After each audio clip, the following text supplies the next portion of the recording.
I know it's easy to make fun of Jeff and Shaleia Divine. It's easy because a lot of the things they say are cringe, clueless, and wrong. It's easy to make fun of people, especially cult leaders. We think cult leaders do a lot of damage, and they do a lot of damage. But Jeff and Shaleia are extremely flawed people. And I'm not saying this because I'm perfect. I could have been a cult leader. I'm pretty sure if people had gotten behind me in the early days of my YouTube channel, I probably could have ended up being a cult leader. But thank God I had some spirit guides. Thank God I had some people in my life to say, Patrick, no. This is not it. Today, on this episode of the Shaman Patrick Show, I'm reaching out to Jeff and Shaleia, their spirit, their divineness. And if I were their shaman, this is exactly what I would tell them. They are not seeking my services. No. But I do believe that they have an ability to really help people. They really, really do. And they obviously have an ability to reach people and to create success and abundance for themselves. But I also see that it might come crashing down for them. And if they can see how they can turn their ship around, it'll just be great for them. Great for other people as well. But on today's episode, this is not about calling them out. They have been called out enough.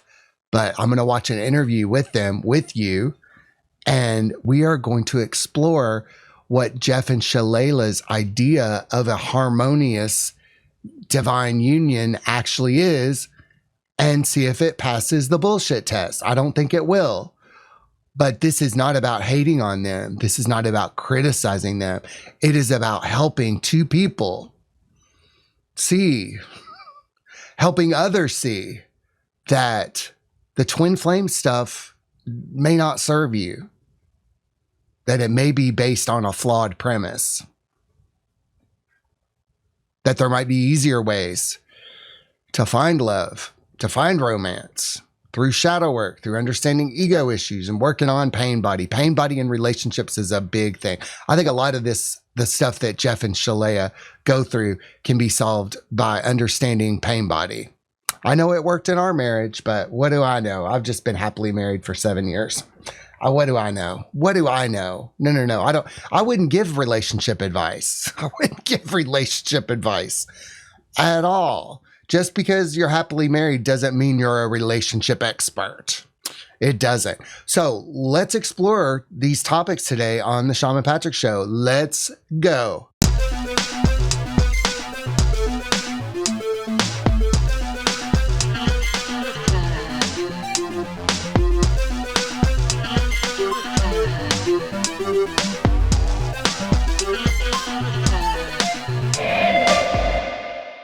Let's begin this episode by understanding what shamanism is. Shamanism means everything is connected. Everything is spirits. You are a spirit in a human body having a human experience that you chose to have. So our dear friends, Jeff and Shaleia, chose to have this experience. For what purpose? We don't really know. They probably don't even really know. But they are catalysts. They are catalysts for this twin flame stuff. I myself got sucked into the twin flame stuff. When did I get sucked into it? Probably about 10 years ago. It was really popular 10 years ago. And it was billed as, oh, you're supposed to have problems in your relationship with your twin flame. You're supposed to argue. You're supposed to have dust ups. You're supposed to have issues, because if you didn't have issues, that wasn't your twin flame. And I mean, to me, now that I look back on my twin flame relationship, we were two sick people clinging for dear life. We were two abused, wounded, abandoned people. We both came from narcissistic families, and it was kind of a shit show for both of us.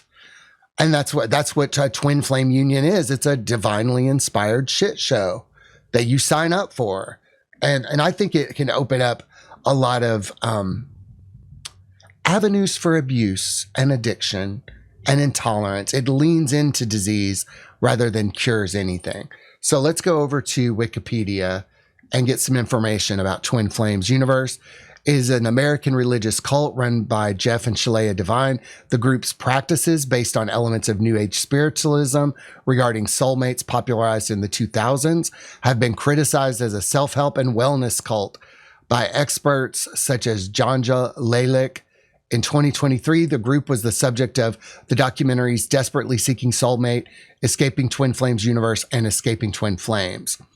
So it goes a little bit into the background of Twin Flames, and we know all this, but I do want to highlight this. Much like the idea of soulmates, one has no control over whose twin flame is, and usually the twin flame reflects one's own personality.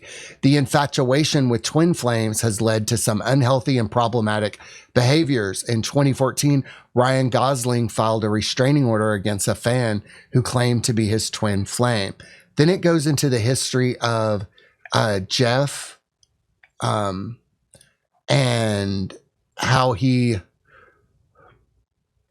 learned everything he could about Warren Buffett. In high school, he was on the swim team and theater club. In 2014, Jeff and Shaleia met for the first time in person and recorded their first video together. The couple married in 2016 and have one daughter, born in April 23. Shaleia Divine, born Megan Plant, was born and raised in Canada in a Catholic family. Before meeting Jeff, she was a photography student, practitioner, and a psychic who worked at a Thai restaurant. Shortly after beginning to date Jeff, she changed her name to Shaleia on the advice of her spiritual teacher. And I'm going to say this. Neither of them appear to have a background in therapy or psychology. Not even they don't. So I'm always like, I can't practice psychology. I couldn't even give relationship advice. I couldn't be a relationship counselor if I wanted to. So I'm still unclear about how they're able to do this. I'm still unclear. Like, I'm very careful with the way that I interact with people and clients, and I just say, you're just talking to me. Like, I can help direct you to resources to get sober. I can help direct you to therapy. I'm like a way station because I have to work within the bounds of what's legal and what's not legal. Like, there's no role for a shaman in this culture. And people have fought me on this. Like, it's really not good for people to claim to be able to, have supernatural abilities for them. And some people think that being able to communicate with spirits is a supernatural ability, psychic abilities, all that. No, everybody has access to that. Not one person has a lock on that stuff. So the way that I work with people, especially in soul retrievals and all that, it's more of an educating them on how they can do it themselves. They don't have to come to me. When people book sessions with me, they're just talking to me. And that's what it is. It's just talking. I'm a co-experiencer. I have been where people are, and I might be somewhere today where people might want to go. That's it. I haven't solved all the secrets of the universe. I have a happy marriage, but I don't know how to help other people have happy marriages except to work on their pain body issues. Like, most problems in marriages come from pain body issues, and that's it. And that's all. And if you work on the pain body, you will be fine. You will be fine as long as you work on pain body stuff. But let's go into the teachings of twin flames. The cult teaches that every individual has a twin flame, an intense variation of a soulmate, which Jeff and Shaleia will assign, and the member is encouraged to pursue their twin flame romantically. The group initially allowed outsiders to be assigned as twin flames, leading to instances of members facing restraining orders and criminal charges for stalking. Members of the group are encouraged to engage in the mirror exercise, which requires one to think of what is bothering them and then blame themselves for it. Sociologist Janja Lalick has described it as this kind of introspective exercise, which they say is there to help you, is actually there to tear apart the self. The group teaches the concepts of a divine masculine and a divine feminine, and that every partnership has one masculine and one feminine partner. Former members have criticized the group for doing a form of conversion therapy by exerting social pressure on members to conform to their divine assigned gender identity. Former member Arciala Francis compared the group's ideology to what might happen if excessive liberal progressives got drunk and had a baby with conservative Christians. That's accurate. That's accurate. Two ideologies in one.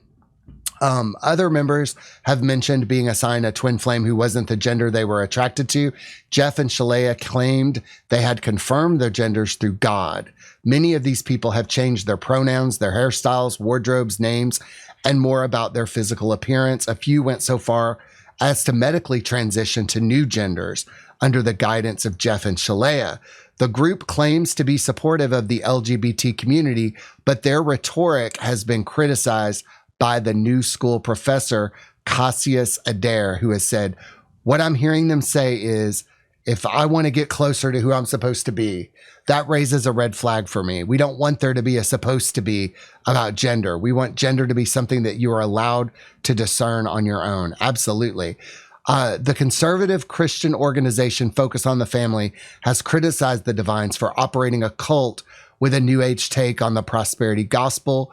That is two deeply flawed human beings preaching a patchwork of New Age beliefs for their personal gain. In response to criticism, Twin Flames Universe has stated the allegations levied against Twin Flames Universe not only distort our true aims, methods, and curriculums, but also misrepresent the autonomy of our community members who are free to engage with our resources as they see fit. We are committed to confronting these allegations in an open and accountable manner. All right. So let's hear from them, because they have a video on their YouTube channel. Let's hear from them. I want to hear from them. And the title of this video is Inside Our Harmonious Twin Flame Union. Yes, we are going to hear from Jeff and Shaleia. They selves, I don't know if they identify with a specific gender anymore, they selves, but we want to hear directly from them. You know, we've seen the documentaries, we've seen the news stories, we've heard all that stuff, but let's hear from they selves. Let's hear from they selves and hear what they have to say. It might be easy to make fun of this, but I'm not going to. I'm going to be here to be of service. When I see people in pain, I want to at least try to help them. You do not have to work with a shaman to get the benefit of shamanism. So let's hear about their union. I might laugh at some of this stuff, but and before we watch this video, I do want to say, if my twin flame and I had gotten support in 2014, like these two did, I probably would have started a cult. If you think that you couldn't start a cult when people start giving you attention, fuck you, because this could happen to anybody.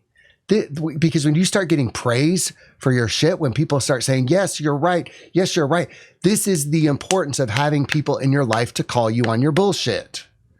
I thank God that it didn't work out between my twin flame and me. We were well on our way to starting a cult, and that got shut down by God.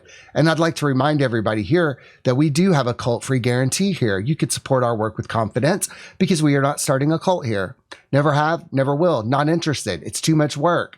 But apparently, these people have a lot of time on their hands. So let's listen to the Divines. Today, we're going to talk about our harmonious twin flame union. Mm-hmm. Talk about our relationship. Yes. What goes on behind the scenes. Mm-hmm. What's it like being in a harmonious twin flame union? What's it like to actually have the thing that so many people are after? Yeah. Is it worth it? Is it worth the effort required to manifest it? Are we after this Jeff and Shaleia. That's the thing. Are people after this twin flame stuff? And I want to hear exactly what it is, because I don't think people are after this. I think if people knew what it was really about, they wouldn't want it at all. But I want to hear your day-to-day life, because that's pretty, like, that seems like you're in a bubble, dude. Like, you think that everybody wants what you have, and that may not be the case at all. Many people want to be in a healthy, loving relationship. That takes a lot of work. You can't bypass it. From what I've seen about Twin Flames universe, it's, oh God, it's bypassing in a bucket. It's bypassing and it's ignoring. That's just what I've seen. But tell us more about this harmonious union. And what's it like when you actually get it?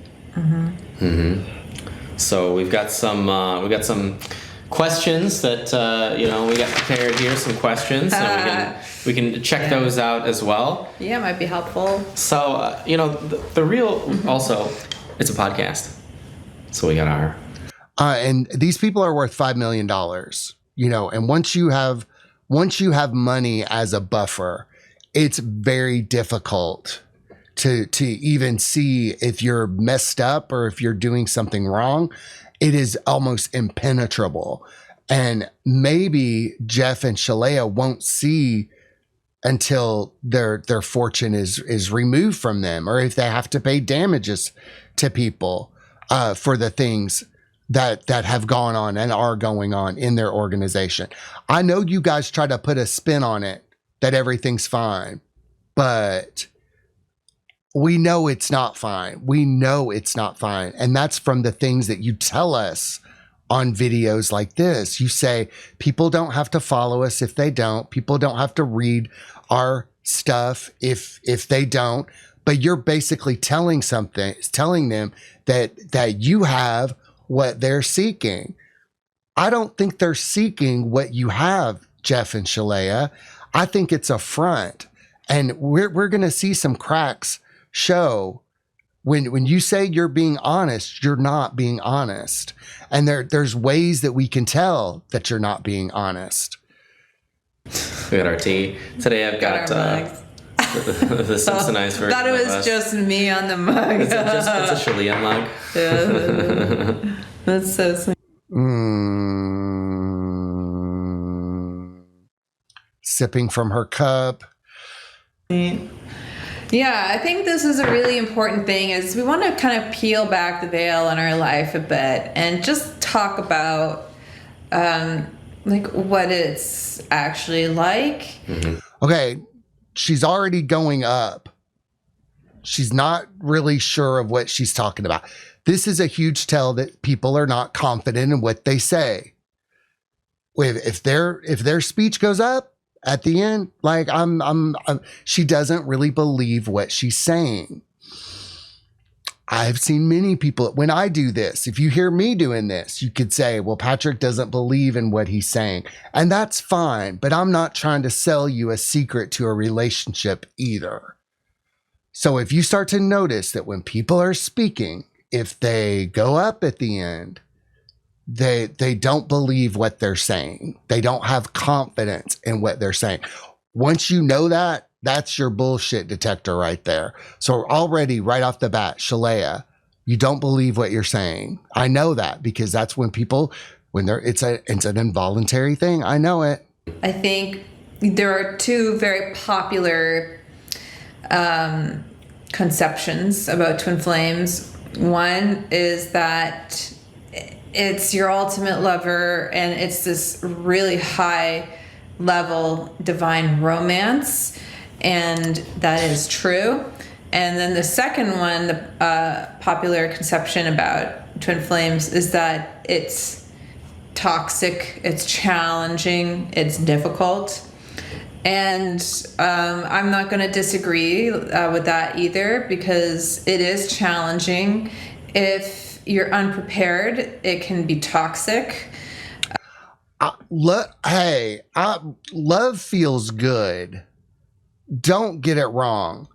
Like, I'm in love with my husband. There's challenges, but the challenges are related to interference from family, childhood programming, alcoholism and addiction. Take those things away and our relationship is very, very easy. And when we are present with each other, there are no challenges. True love isn't like this shit at all. True love isn't being irritated with your partner 1 minute. If you're irritated with your partner, you're angry at your partner for some reason. You have to forgive them so that you're no longer irritated with them. Relationships are not supposed to be toxic in any way, shape, or form. True love is easy. True love is easy. You don't have to take breaks from people that you truly love. You're not codependent either. It's you genuinely enjoy being around the person that is your partner. And I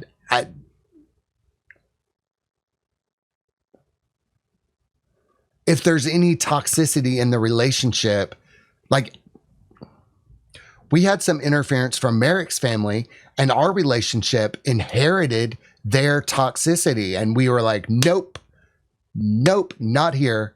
We don't work that way. We don't operate that way. No, thank you. No, thank you. I love healthy relationships. This sounds like a very unhealthy relationship. I'm sorry. It does right off the bat. We're not even 2 minutes into this video, and we can already tell that Shaleia doesn't believe what she's saying, and she's explaining what sounds like an abusive relationship. But we have found a way to create what we call, what we pioneered as harmonious twin flame union. Always pioneering, always envisioning a new way of being. You just got married. You just fell in love and you got married. Why does it always have to be this big, grand thing? Aubrey, Jeff, Shaleia, why does it have to be this divine union? Why can't you just get fucking married and ride off into the sunset and be happy about finding your true love? What are you trying to get us to co-sign with you? Why are you putting in all this effort? What are you trying to get us to co-sign? Okay? I want you to answer that question. What are we supposed to buy into with you? This reminds me of, so in recovery meetings where I got sober, there's readings that we do in the beginning of the meeting. And it said, if you want what we have and are willing to go to any lengths to get it, all you have to do is follow these steps. The program that I got sober in is very, very simple. In fact, it's probably the only thing that works. However, there have been many pioneering alternate methods to get there that don't really work. They don't really work. Because they don't dismantle the ego. And I think to be in real relationship with other people, you have to dismantle the ego. And I think that this twin flame stuff is that they want other people to co-sign their bullshit, because what better way, what better way for us to elude criticism than to get a bunch of followers that co-sign what we're doing. And more about that later. Which is where the core place where your union lives, it's harmonious and it's peaceful, and you live one life together. Mm-hmm. So we'll go into all that. What is it really like being in union every day? It's normal. The body language is off the charts here. By the way, I don't think you guys should make videos. I really don't think you guys should make videos together. I don't. Like, there is tension. Look at this face that she's making. What's it like being in harmonious union together? I know Merrick and I have made videos where shit's been going on with us, and you get acclimated to anything, right? If you live in a hovel, you get acclimated to that becomes normal. If you live in a mansion and have a helicopter and a private jet, that becomes normal to you. It's your norm. Yeah. But I knew we were going to talk about this. You get used to living in a tense, uncomfortable relationship. It becomes normal. She says, yeah. And it reminded me of some dreams I've had, not recently, but I used to have dreams that I wasn't in a relationship with you anymore. And so... and your life sucked, I bet. all I could think about was like... that lip stuff she does, for real. Creating that relationship again and filling that space in my life. Yeah. That sorry, I need lip gloss. You got to do the lip gloss. It's like the feminine urge to gloss your lips.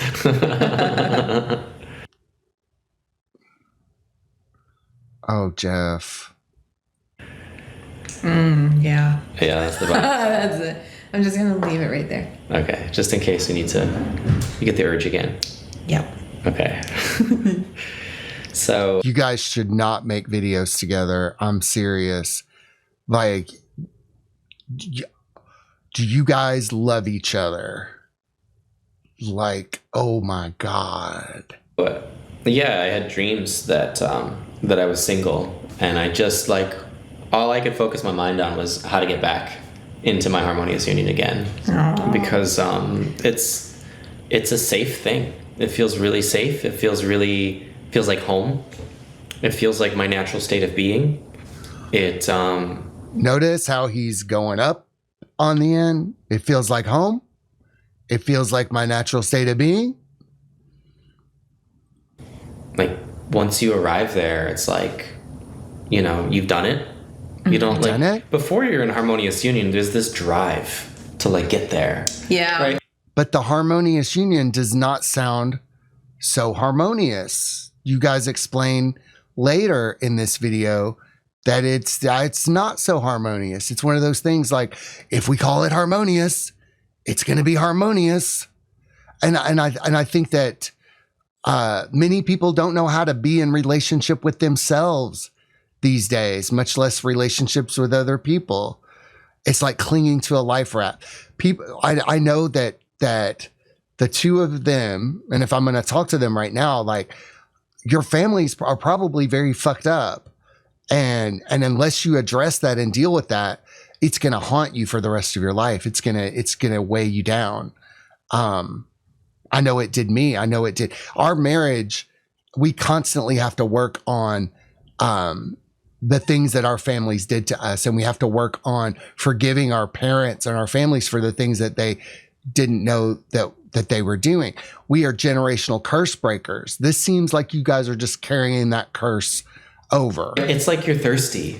Yeah. And you need to go get water. It's a primal drive too, to heal separation, find your twin flame, be with your twin flame, marry. Heal the separation by A Course in Miracles. Course in Miracles will clear that separation right up. You don't need a twin flame to do it. And in fact, A Course in Miracles, what waves this shit away, this special relationship will cause nothing but heartbreak and pain. You guys are really overly identified with the role of wife and husband and union and marriage. Just get married. It's not that big of a deal. It's a business contract. People get married all the time. Every day people get married, and they don't start cults over it. Your twin flame. Yeah, I felt like, I remember that thirsty feeling and the loneliness too, just wanting someone to know me. And conquer your loneliness. You got to conquer your loneliness, because if you're trying to find somebody from that lonely place, you're going to find another lonely person, and you're going to be lonely together. You're going to be lonely together, and it's going to suck. It's not going to be a very harmonious union, because it's a codependent union. And I felt like when we got together, it was really like that was satiated, and my idea that it was going to be a very like romantic relationship and romantic encounter, that was definitely fulfilled. And because when I was living in Sedona, Arizona, if you guys heard our origin story. Oh, Sedona.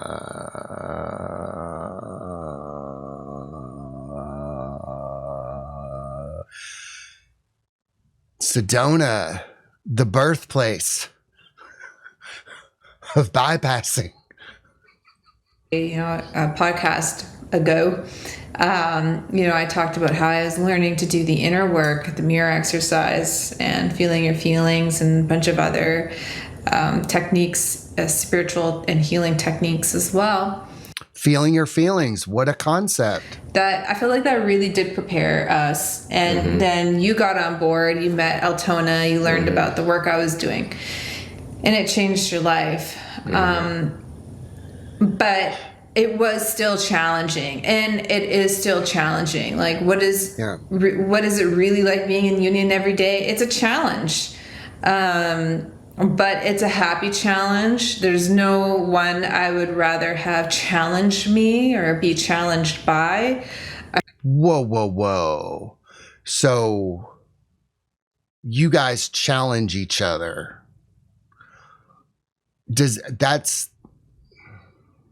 I feel like that challenge is a driver for my growth and for my personal transformation and for my spiritual goals, which is ascension or union with God. Union is just it's a very simple concept. It's, you know, honey, you're not separate from God. Honey, you are not separate from God. You do not have, like, you could get really present and be in union with God. That's what when you get into that present moment, when you get so present, that's where you get that. You don't have to like, this seems like you're skipping a lot of steps. Like, you're going to get there, but it seems like it's a lot of hard work for you because you've skipped those steps. To build a stable house, you have to have a stable foundation and a relationship built on clinginess, neediness, not feeling separate anymore. That's an unstable foundation. When one thing unites with another thing, that's what union is. And she's right. She's right. For me, I found my twin flame, and I found my twin flame. We were always one at the core, even in separation. And then we healed the illusion of separation. But you haven't, though, honey. If you had healed that illusion of separation, you would drop all of this immediately. You would drop it. You would drop the twin flames. You would drop it all. You have not yet healed that illusion of separation. And you may say that there's still more work to be done. There is. But this twin flame stuff is almost like separation porn. It's like, let's continue to be separate. Separate me from other people. Like, what is a cult? Separating you, being superior than other people, claiming that you have it all figured out. I don't have it all figured out. But at the same time, I've had to work through the things that you guys are working through now. I will say, thank God things didn't work out with me and my twin flame. We could have started a cult. Anybody could have started a cult if they started to get attention for just normal, everyday stuff that people were doing and thinking it's a big deal. Yes, it probably is a big deal. You found somebody that loved you, Shaleia. And yes, it is probably a big deal that you found somebody who got you and understood you on a surface level, both of you on a surface level. But why didn't you heal before you got with each other? And why don't you take this opportunity to heal those deep, deep wounds now? You guys are on the precipice of something really great and profound. But why does it have to get bad for you before you do that? Why can't you just do it now? Well, that's not the way it works. I didn't get sober until I was in a home invasion. Thank you, Connie, for subscribing. I meant to have that turned off. Okay. That scared the shit out of me. Jesus.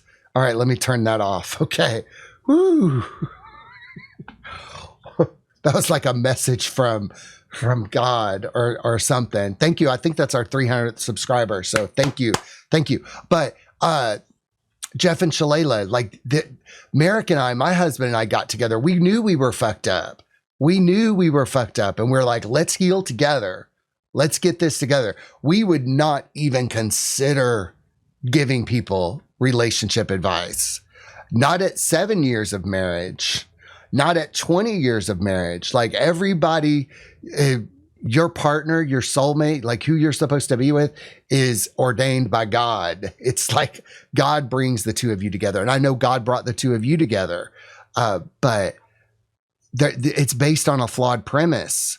You guys are not healed. You're not healed. You're in no position to be teaching people how to have healthy, harmonious relationships because you haven't solved that for yourself. And we never needed to go back into separation. This was kind of an interesting question that comes up to us. Like a lot of people on YouTube ask us. A lot of people even question if we're twin flames. Because you didn't separate. Because we didn't have a re-separation. And oh, this is spiritual brain rot. It is brain rot because apparently you're supposed to separate from your twin flame and rejoin and I don't know, stalk each other, and it's crazy. And the truth is that neither of us wanted that.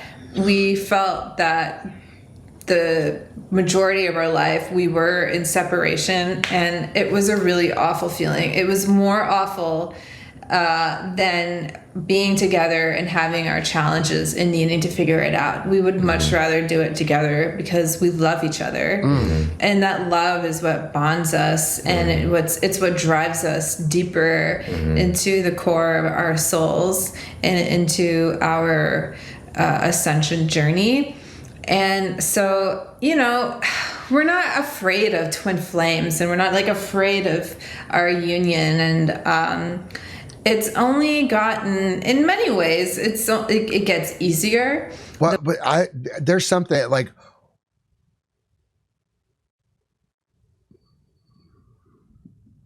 the more and more we do our inner work, like it's this, our relationship is a spiritual practice. And I think spiritual partnership. Both of you should be on your own spiritual practice, spiritual partnership. But if the relationship is the spiritual practice, honey, there's lots of spiritual practices out there. There's spiritism, there's the 12 steps, there's Buddhism, there's lots of things. But if your relationship is a spiritual practice, are you manifesting issues just to be able to work on them? I personally don't think that a relationship should be a spiritual practice. I think a relationship is just a relationship is just a relationship. A marriage is just a business contract. It's not some big thing. It's not some big thing at all. You know, if you guys would do your shadow work, you would see that what you call a twin flame union is shadow. It's not necessarily a good thing. I think that that's the approach that is appropriate to take if you're on your twin flame journey. It's a spiritual practice, being with your twin flame. And it should come to know as no. That sounds like a lot of work.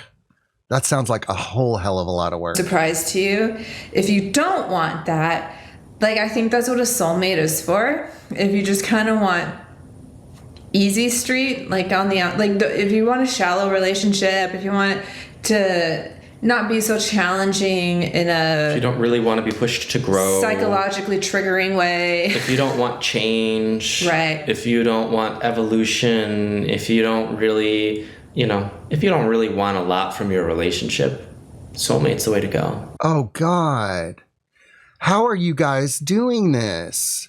How are you guys teaching people this? that if you don't want to grow, don't be in a twin flame relationship. Just stay safe with your soulmate. Just like, oh my God, how are you guys doing this with a straight face? Yeah. And we're just not a compatible judging. Person. Just so you know, like, well, it's about what you want in life. We've known people that were with their twin flame and then separated to go be with a soulmate because they just found it too hard. They just weren't ready, maybe. Mm-hmm. And we're just like, that's okay. Like, take your time. You'll get there eventually.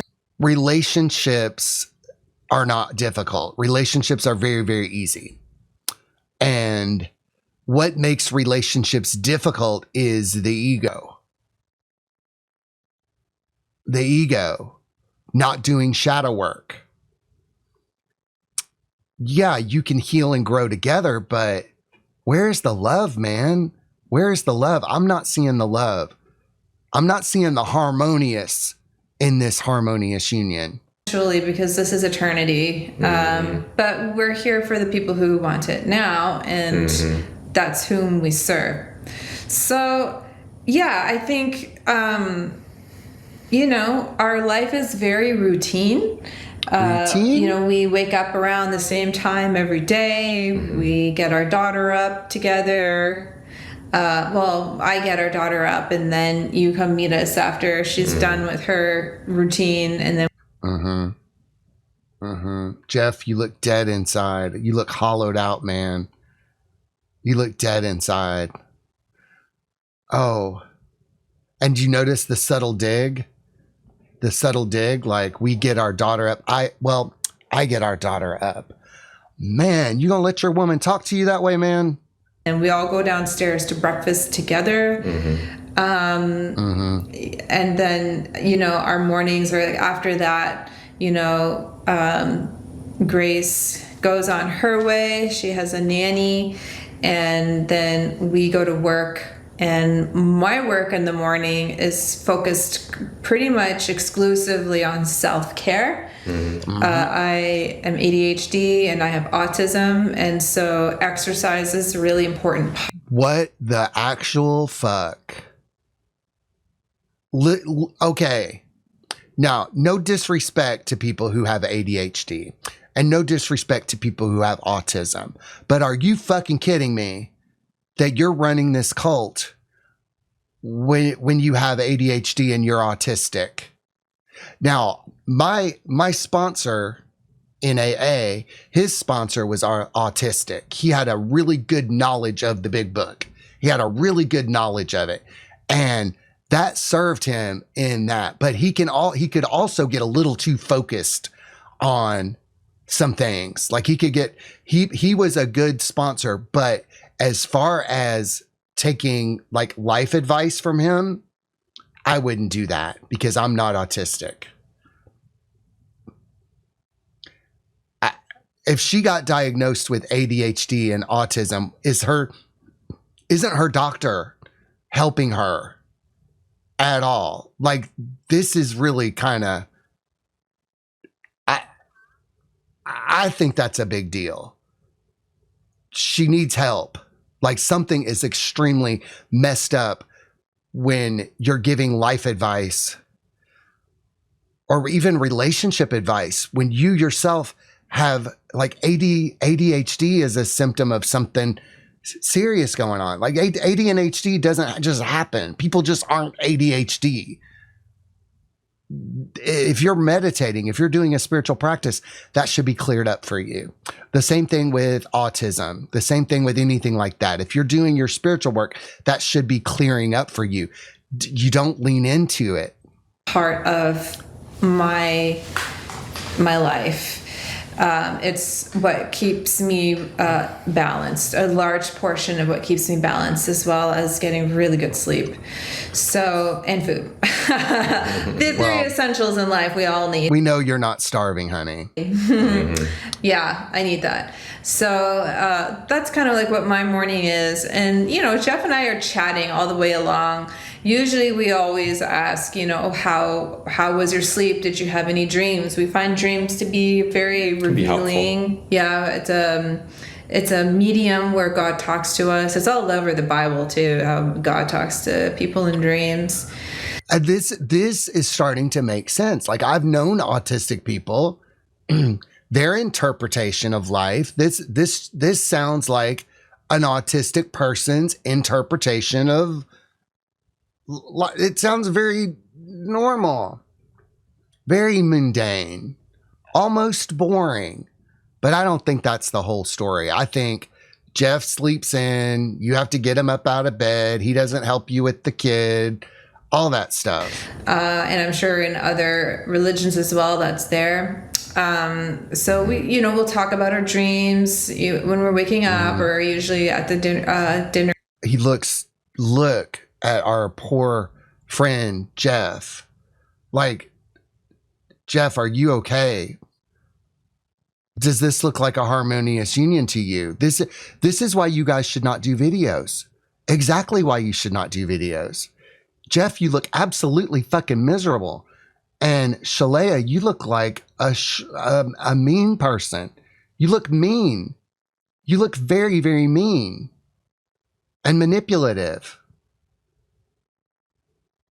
Oh, God.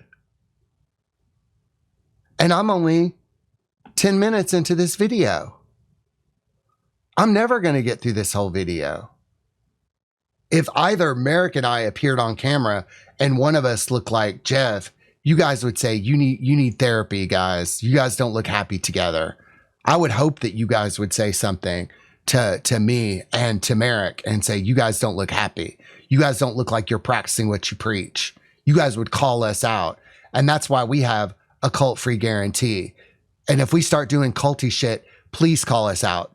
Call us out. Please call us out.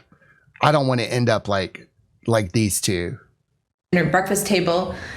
And sometimes like we butt heads like throughout the day, every day, like there is definitely like moments of tension that we have and where we butt heads or where we're triggered. Oh God, that sounds like an absolute nightmare. You guys bicker with each other? You butt heads? What is going on here? That doesn't sound harmonious at all. That sounds like a dysfunctional family to me. And, we communicate how we're feeling, or we communicate a boundary, or like we both need space. And so we go and we take our space. And y'all have been married for 8 years, I think now. Y'all have been together for 8 years. I don't know. I think y'all are still having to communicate boundaries with each other. Y'all need space from each other. You don't need space from somebody that you truly love. I don't need space from my husband. I mean, we take time apart from each other when he wants to do something and I want to do something, but I don't think I've ever needed space from my husband. I'm trying to think. No, because I actually love my husband. I love him very much. We don't bicker. And in fact, and a lot of that bickering comes from his childhood. My family bickered, his family bickered. So we shut that shit down when it starts to get a little bickery. We don't tolerate that bickery shit. Hell fucking no. And that's really healthy. I think in any relationship, you need your space. And then we come back together, we talk about how we were feeling, we talk about the issue, and so you argue, and then you come back together. Oh, look at Jeff. Man, dude, you look defeated, you look drained, you look used the fuck up. Oh, you poor guy. It usually like resolves itself. I find. Don't you find? It's not resolving itself. I'm working on it. Well, oh, you should not do videos together. This is a terrible sales video. Terrible. That's what I mean. Like, it does resolve itself. It does resolve, yeah. Between, like, the two Not of without us. effort. No. But, like, between the two of us, it gets resolved. Right. I think a lot of the butt heading, it's just, like, small things. And we'll get into the major thing that we're working through. There is a major conflict at the moment. but a lot of You don't say. You don't say. It sounds to me like it's just garden variety pain body. Just garden variety pain body that every couple has to deal with. You know, Merrick and I have never had an argument, but our pain buddies have hashed it out. But we have an awareness that it is our pain buddies. Like, you guys can get that awareness too, that it's just your pain buddy. You can have that awareness today, right now. You guys could read The Power of Now or A New Earth, or for God's sakes, just watch a couple YouTube videos on it. And it would sort it out really quick. You'd never have an argument again. Every argument that couples have is the pain body. Each and every time. It is the pain body. That's it, and that's all. So happy birthday. I saved you $8,888. little things. They're just kind of more menial things. It's nothing that where there's a value clash, and if there's a clash in values, that's a serious red flag, I think, in any relationship. You should. This is why we encourage in our work. We talk about the love list, being very clear about your values. But our values. Oh my God, Jeff, dude. They've never really clashed. They always evolve together. They've always evolved, and they've also always remained the same. So we're very clear in our values. But so, the major conflict that we've been working through, or the challenge, is, a couple videos back, it was like our second podcast, we came out as neurodivergent. I have autism and ADHD. God. And I'm an HSP, a highly sensitive person. Jeff is HSP, and he's also highly gifted, which is a thing, apparently. Oh, God.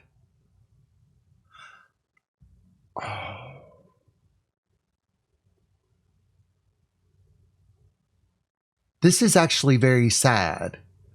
It is very sad.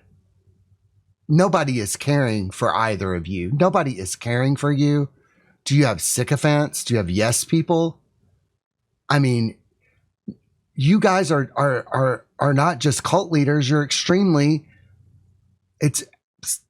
oh my God. I mean, my heart kind of breaks for the two of you. That is nobody in your life going to call you out on this bullshit. If you're both highly sensitive, that's not spiritually healed. If you're both neurodivergent, what does that even mean? That sounds like another label, another strategy of the ego to stay hidden. I mean, I know there's some neurodivergent people who watch my channel, but what is that really? What is it? More labels, more ways for the ego to hide. We probably should have included a chapter in our book, The Machinations of Ego. All that's going on with these two people is ego and pain body and unhealed trauma. You're not supposed to be highly sensitive to things. You're not supposed to be neurodivergent. So what? You think differently than other people. Well, you got to find a way to exist in this world without creating a cult and surrounding yourself by yes people who will say yes to your diseases. You guys are arguing for your diseases here. You guys have created an entire empire based on not realizing what's truly going on with you. People have hurt you. People have been really hurt. And the pain body has made you celebrities so that you can continue to be hurt by other people. It's not fair. It's not fair. I know it's not fair. But honey, both of you, I'm talking to both of you, go to therapy, get sober, go through treatment. Like, look at the two of you right now. Look how much pain you're in. These are not the faces of happy, harmonious people. I didn't even know. Yeah, it's a thing. And so, I was really... And now he's highly gifted. He's highly gifted, y'all. Nobody can tell him anything at this point. I think Shaleia, you're manipulating him. You're blowing smoke up his ass. You guys are too wounded to be doing this shit. Interesting. So with that, with discovering back in April of this year that, me in particular, quite neurodivergent, I've been going through an unmasking. And so all the thoughts and feelings and traumas, like the masking is a trauma response. And you can mask as an ADHDer. It gets worse, doesn't it? I was going to look up the definition of neurodivergent. All right, from Cleveland Clinic, neurodivergent is a non-medical term that describes people whose brains develop or work differently for some reason. This means the person has different strengths and struggles from people whose brains develop or work more typically. While some people who are neurodivergent have medical conditions, it also happens to people where a medical condition or diagnosis hasn't been identified. Okay, so you're not special and you're not unique. Like, this sounds like you keep trying to find ways to explain why you are the way you are. A shaman could clear all this shit up for you. Both of you need soul retrievals. Like right now, both of you need soul retrievals right now. Find a shaman, get a soul retrieval. This would clear all of this stuff up. Neurodivergent is for people who have serious issues going on. Just because people are not co-signing your bullshit, it doesn't mean you're neurodivergent. It just means that you have some bullshit going on and other people are not co-signing it. The misunderstood person. I don't think you're really autistic, and I don't think you really have ADHD. Has a doctor diagnosed you of these things? And I'm sure others. I can only speak from my perspective of having, those two things. Like it's a trauma response because I was conditioned to be neurotypical. Like many of us, all of us that are neurodivergent, were, kind of conditioned that way. You're born into a neurotypical world and you're treated as a neurotypical, and that's enforced upon you. So you're like just born with a mask. So we are living in a neurotypical world, and I'm a neurodivergent girl. I get it. But at some point, you're going to have to integrate into society. You're going to have to get out of that liminal space and reintegrate into society. All those labels, all those bypassy things. What if you weren't neurodivergent? Oh God, how it got this far. I thought these people knew what they were doing. I thought these people knew what they were talking about. I thought these people were evil. I thought these people were manipulators. These are just severely traumatized people. They need hugs. They need help. They need healing. I mean, this is like the blind leading the blind here. And I blame the people who supported them the most. The people who did not call them out on their bullshit right away. Now it's impenetrable. It's impenetrable because he's highly gifted, you see, and she's neurodivergent. You guys don't understand what we're talking about. You guys just don't get us. You guys don't get us. Mask on. So it's just been like about peeling all of that back for myself. And yeah, I've gone through some identity crises and grief and anger and joy and happiness as well. And I would say get through all of that, guys, before doing the programs. Get through that, guys, before doing the programs. Like, I mean, yeah, I started making YouTube content before I really knew what I was talking about. Luckily for me, people kept telling me that I would get through it, And yeah, I help people today, but I know exactly where I'm wounded, and I also know what to do about it, and it's on its own timetable. But I wouldn't even be talking about this stuff that I don't know anything about or that I haven't explored fully. Like, I research everything before it comes out of my mouth. And the times that I don't, I have enough insight and knowledge to be able to see it, to see through the illusion of it. And you guys are just extremely wounded people. And I think it's a shame that it got this far. I think it's a shame that people bought into your bullshit and you bought into your own bullshit. It's going to happen. It happens. Confusion. It's gotten a lot better though. I moved through it real fast, but I know like that's been challenging for us, you know, challenging for you. So that's been kind of the primary relationship challenge that we've been going through. Is in a way, like, I'm not the same person that he married, although he knows my soul and he knows me at my core, and that hasn't changed.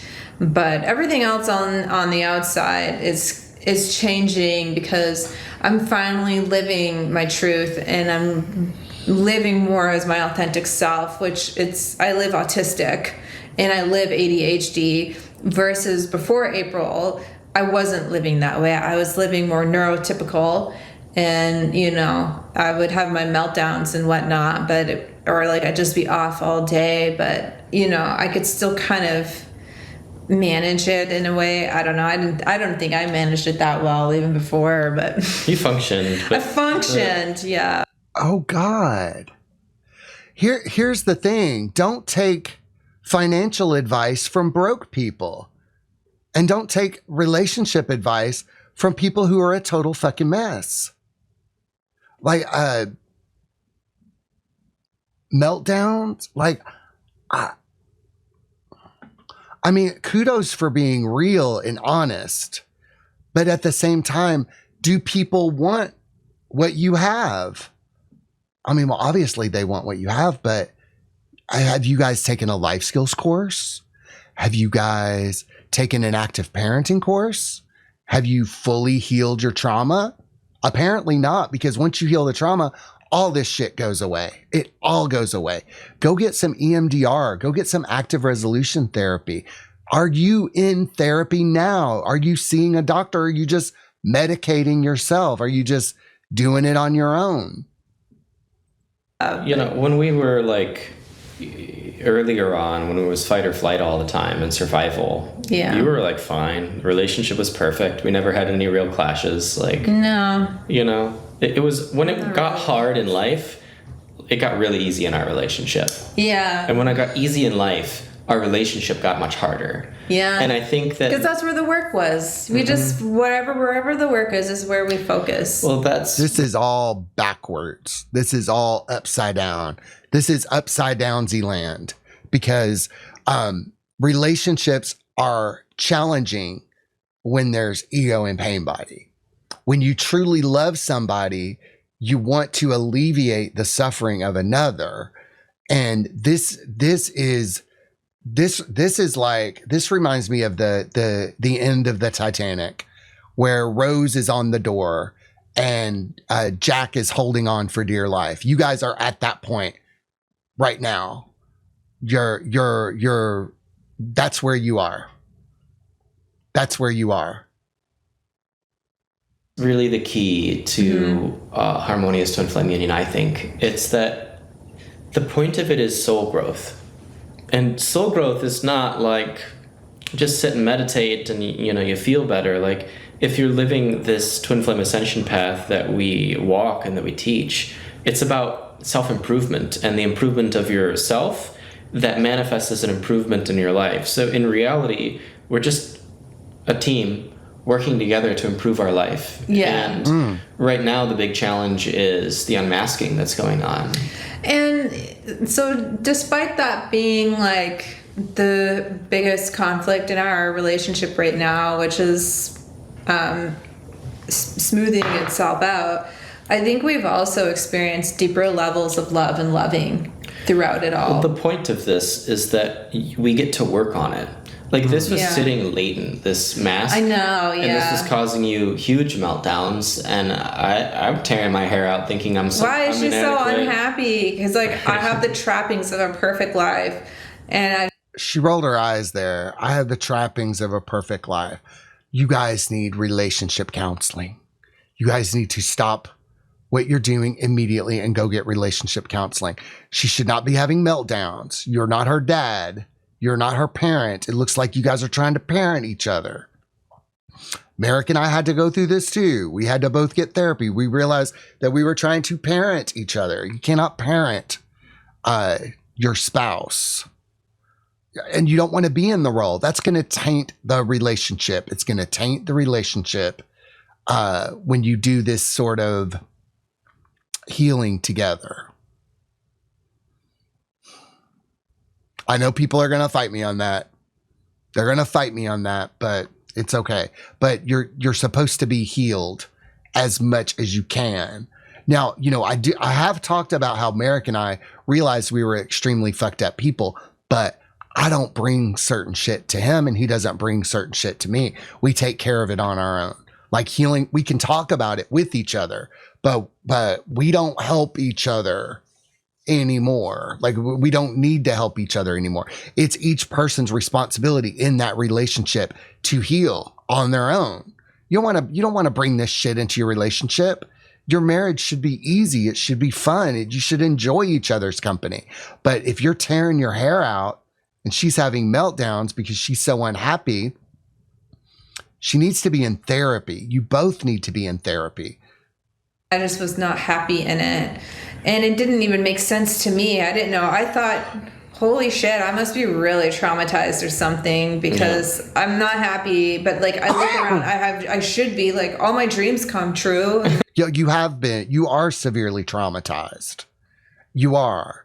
And this is the narcissistic family upbringing, because you're starting to realize that the appearances don't matter, that the appearance, like the picture perfect life that the two of you wanted, it didn't work. It's failing you both. It looks good, right? So that must mean it is good, right? You are severely traumatized. Put in the time it would take you to make another podcast episode, you could call a therapist and say, I'm going to tell you exactly what to say. You say, I want to heal from my childhood trauma and I want to go through EMDR treatment or possibly active resolution therapy, and it'll be over for you in a couple of months and you won't be traumatized anymore. It's that simple. It's that easy. I know you can afford therapy. I know you can afford it, but that therapist is probably going to tell you that your teachings are kind of cockamamie. I know that when I was in therapy, I would tell therapists what I was working on, and those therapists would actually guide me on how to be of better service. Because when I went to therapy, I fucking listened to those people. I didn't want to be traumatized anymore, but I'm a weirdo. I know I am. Like, I'm very grateful to God, but like, it seems like I'm so ungrateful because I'm just not happy in it. So like, what's going on? Like, because I'm thinking like any other woman in your situation would just be in total bliss. But you're here and like, I felt some sort of inadequacy. Like, is this not enough? Like, what do I got to do to like bring you happiness, and the stuff I had to work through. But we finally realized. I know people personally who sit in houses that are nicer than this and they are miserable, but they don't know how miserable they are because look at the life that I've provided for you, honey. Look at the life that we have. None of that shit fucking matters at all. And in fact, it can actually make things a lot worse because you have all these things. You look at all those books behind you. Look at the comfort that you live in. And you could have anything you wanted today, and yet there's still something missing. It's remarkable. I see so many people try to achieve wealth, thinking that that's going to solve everything. And maybe you guys thought that would solve everything, and it didn't. And there's more work to do. But I want you guys to actually fucking work on it. You guys obviously have the ability to teach people. You guys obviously have the ability to reach people.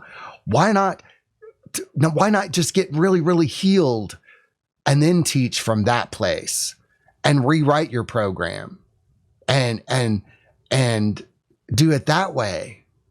Get therapy. You can admit you're wrong. And I'm going to talk about that in a little bit, about when people call you out on your bullshit and then you come back better. Realized, like you're autistic and you have ADHD and you know that's a thing. Yeah. I find also, though, that just as I've been unmasking, you've been unmasking as well. I've been getting clearer on my needs and values. Yeah, like you're not as tolerant, I guess, No. as you once were. No, I bled more to like try to keep you in a good place. Right. Yeah. But now, and so like this is it though. Like what we're talking about. This is what harmonious union is like. Exactly. This is what it's like. Yeah. You go deeper. You find stuff that was always there, and then you get to work through it. And this is us working through this unmasking thing, and it's gotten better in the last 2 months. Yeah. Like less meltdowns. I feel that I understand you better, so you're much easier to manage, and that makes me much more willing to like support you. Yeah. And much less willing to put up with crap Yeah. that I thought I had to put up with before. Okay. Because you were so adamant about it. You're like, I need this now. I'm like, okay, I'll give it to you. Give me that. Ladies and gentlemen, that is a harmonious union. That is a harmonious union right there. I'm only an hour. No, wait. I'm only 18 minutes into this. And I don't think I need to watch the whole video. I mean, I was planning to watch this whole video and hear it. But I think I've heard everything I need to know about what this harmonious union is. You know,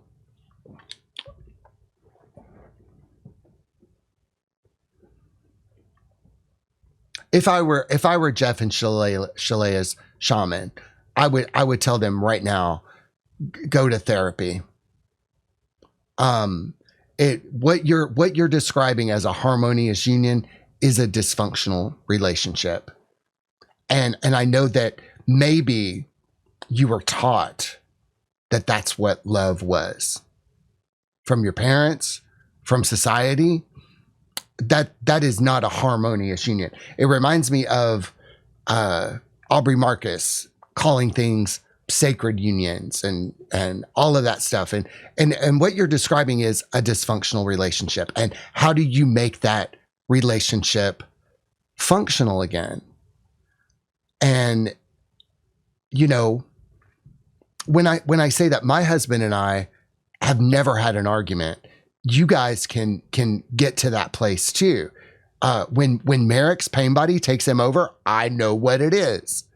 When my pain buddy takes me over, I know he knows what that is.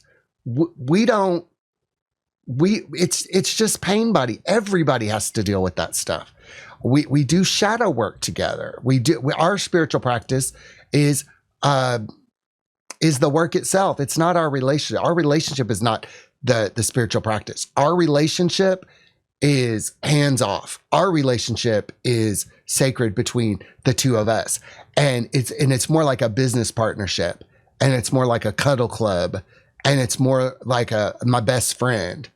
And, you know, at the beginning of our marriage, we might have thought that working on each other or helping each other was part of what a marriage was. And it isn't for us. We would be divorced now if we continued down that path of that. Yeah, there were some things that Merrick did that I did from a wounded, unhealed place that we had to shut down in each other. We had to say, you know what? I don't want a bickery marriage with you.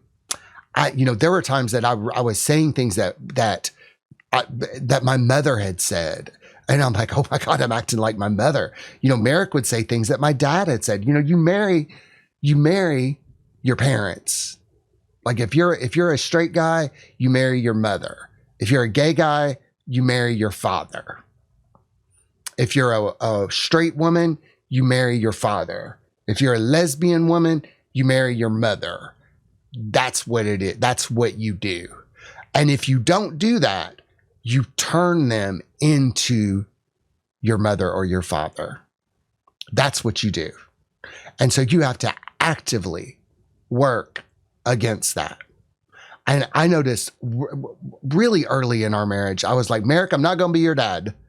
You can't turn me into your dad. All right.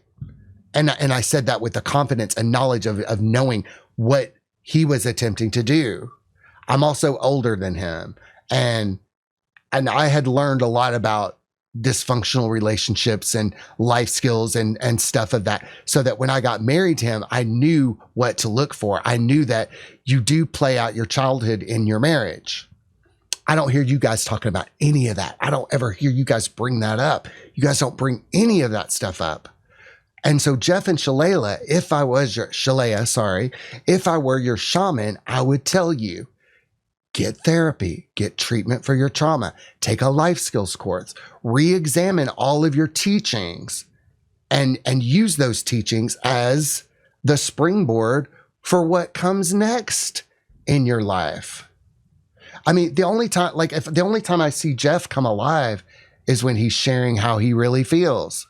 Cat. If you don't give me that cat, I'm leaving. I remember that was what it was like in Hawaii. Yeah. I'm like, you give me cat now. I was never gonna.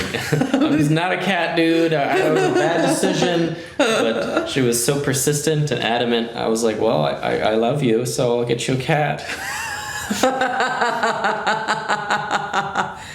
Yeah, it was a nice 9 months with the cat, Yeah. and then we moved and had to give the cat back.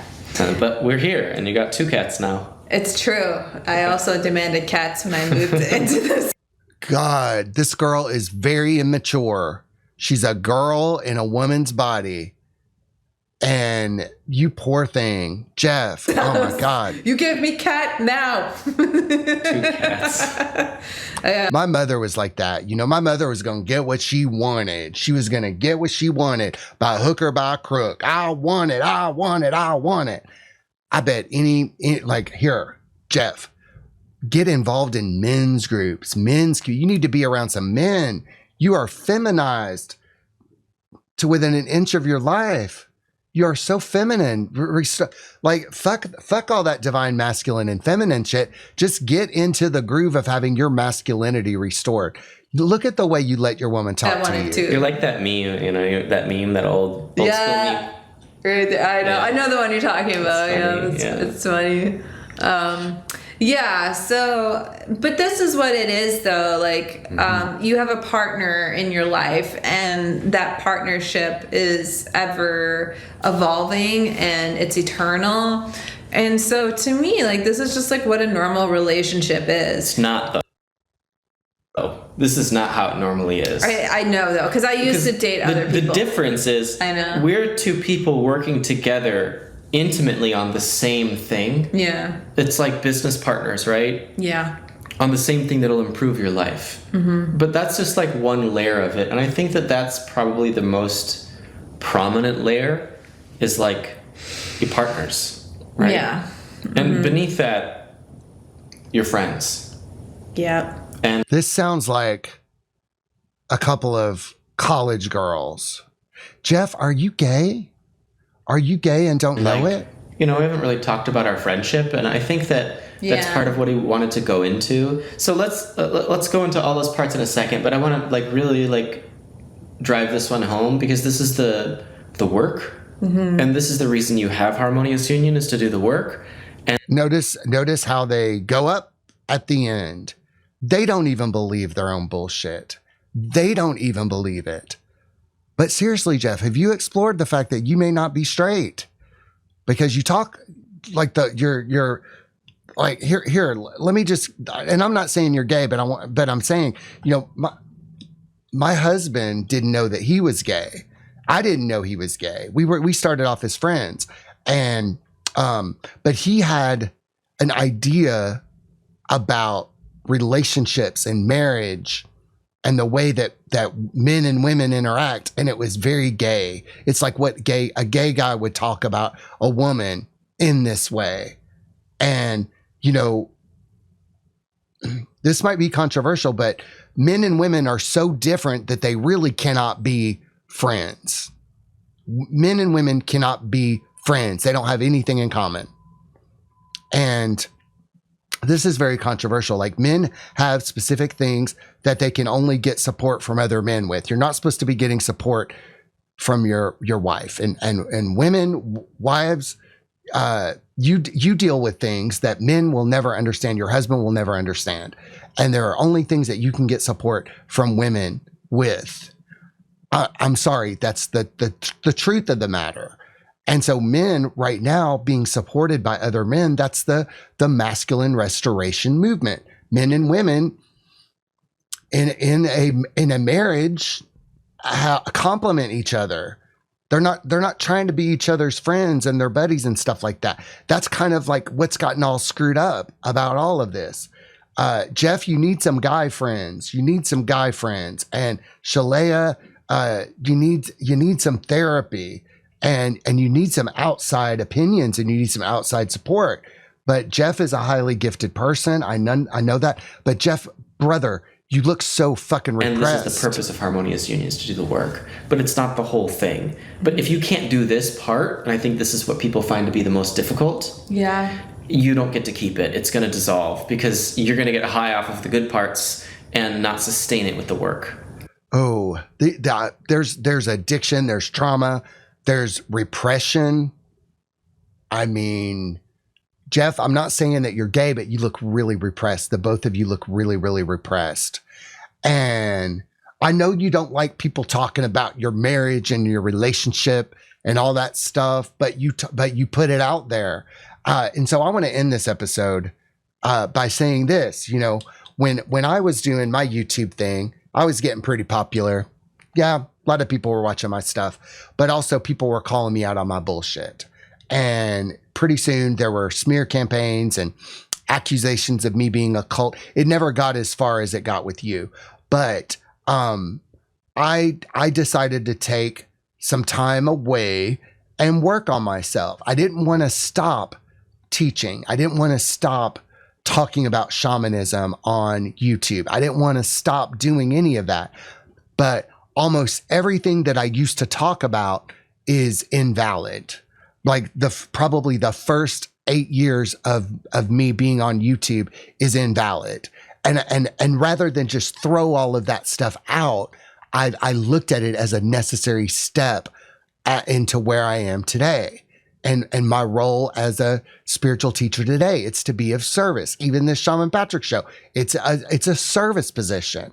I'm not doing this for the likes or the follows or the money. It's to be of service to humanity. And when I got sober in 2018, my life, it became no longer about me anymore. It was about helping other people achieve sobriety. That's the purpose, my primary purpose. So whenever I don't want to make a video, or if I don't want to do something, I don't want to do a live stream, it's not about me. It's about the work. It's not about preserving my ego. It's about being real and honest and saying this, like, I don't want what you have. I don't think people want what you have. I don't think people want a dysfunctional relationship. What you're describing as harmonious union is a dysfunctional relationship. And that's why you're getting so much heat. And that's why you're getting so many problems.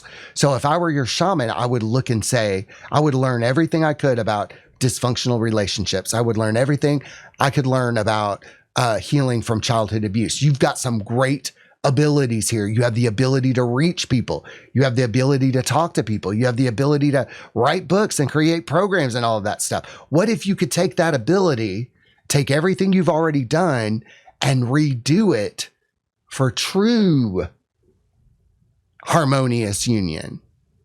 I know what you want. I know what you want it to be. Everybody wants it to be a harmonious union. But if you take away the language, when you strip it bare, I mean, you told us what your relationship was like. I'm not even going to play the whole video. You could watch it if you want. They describe a dysfunctional relationship. It's just a dysfunctional relationship. But you know what? Nobody wants to get in a dysfunctional relationship. So what you're selling is dysfunction at the end of the day. And if I were your shaman, I would help you see how to heal from that. Because the only relationship template that you have is the one you learned from your parents. And then this twin flame is just another rebranded version of what your parents taught you. Your parents had a dysfunctional relationship. So heal your anger, forgive your parents, and all of this stuff gets transformed into something really profound and wonderful. And I'm saying that to you as if I were your shaman, but I'm not your shaman. So you're probably not ever going to listen to me or hear from me because you're highly gifted. You're highly skilled. You're also neurodivergent. And I'm just fucking neurotypical, man. I'm so neurotypical, it's boring.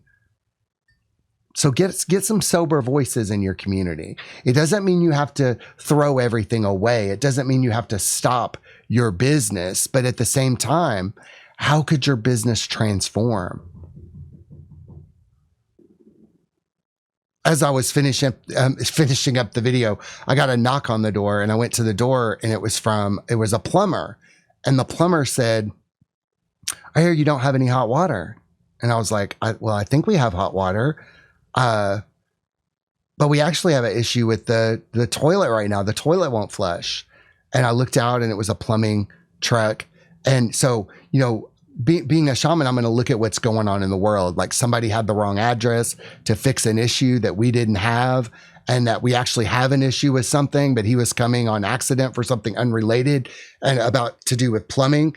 And so I look at that, situations like that, those synchronicities out in the world, is there's work to be done on the plumbing. There's work to be done on the plumbing.